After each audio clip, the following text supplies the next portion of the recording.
رضوان ملت اسلامیہ امام علی مقام کی شہادت کے بعد یزید بالکل ہی بے لگام ہو گیا۔ اس کے ظالمانہ دور حکومت میں ظلم و عدوان اور بدعمالی اور عصیان سے خدا کی زمین بلبلا اٹھی۔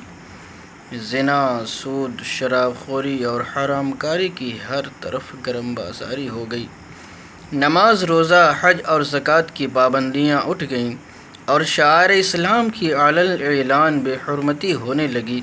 اس فرعون زمانہ کی سرکشی اور شیطانیت اس حد تک بڑھ گئی کہ سن 63 ہجری میں اس نے مسلم بن عقبہ کو 12 یا 20 ہزار لشکر کا سپہ سالار بنا کر مدینہ طیبہ پر چڑھائی کا حکم دیا، اور اس لشکر اشرار نے رسول کے دربار اور مدینہ منورہ کے کوچہ و بازار میں وہ طوفان برپا کیا کہ جس کو دیکھ کر کفار بھی نادم و شرمسار ہو جائیں۔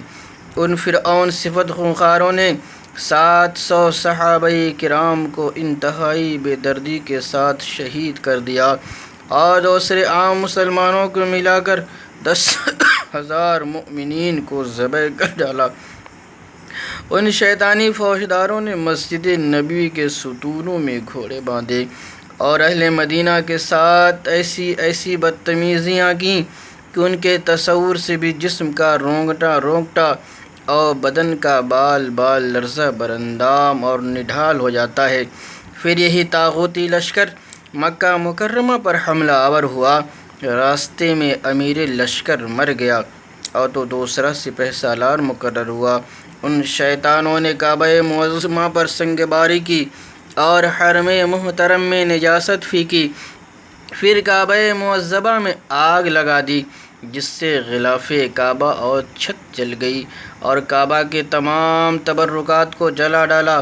انہی تبرکات میں حضرت اسماعیل ذبیح اللہ کے فدیے میں قربانی کیے ہوئے دمبا کے وہ سینگ بھی جل گئے جو سینکڑوں برس سے کعبہ میں بطور تبرک رکھے ہوئے تھے۔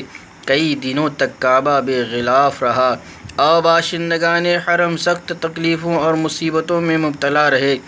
آخر کار یزید پلید، قہر قہار اور غضب جبار میں گرفتار ہوا اور 3 برس 7 مہینہ تخت حکومت پر شیطانیت کر کے 15 ربیع الاول سن 64 ہجری کو جس دن اس کے حکم سے کعبہ معظمہ میں آگ لگا دی گئی، 39 برس کی عمر پا کر ملک کے شام کے شہر حمص میں قسم قسم کے امراض خبیثہ میں مبتلا ہو کر ہلاک ہو گیا۔ رضوان ملت اسلامیہ اس یزید نے اہل بیت کرام کے خون ناحق سے اپنے دامن کو داغدار کیا اور جس سلطنت کو اس نے اہل بیت کرام کے خون سے سینچ کر قائم کیا تھا، خود بھی اس سے مستفاد نہ ہو سکا، اس سے فائدہ حاصل نہ کر سکا اور اس کی اولاد بھی اس کی حکومت کو ٹھوکر مار دی۔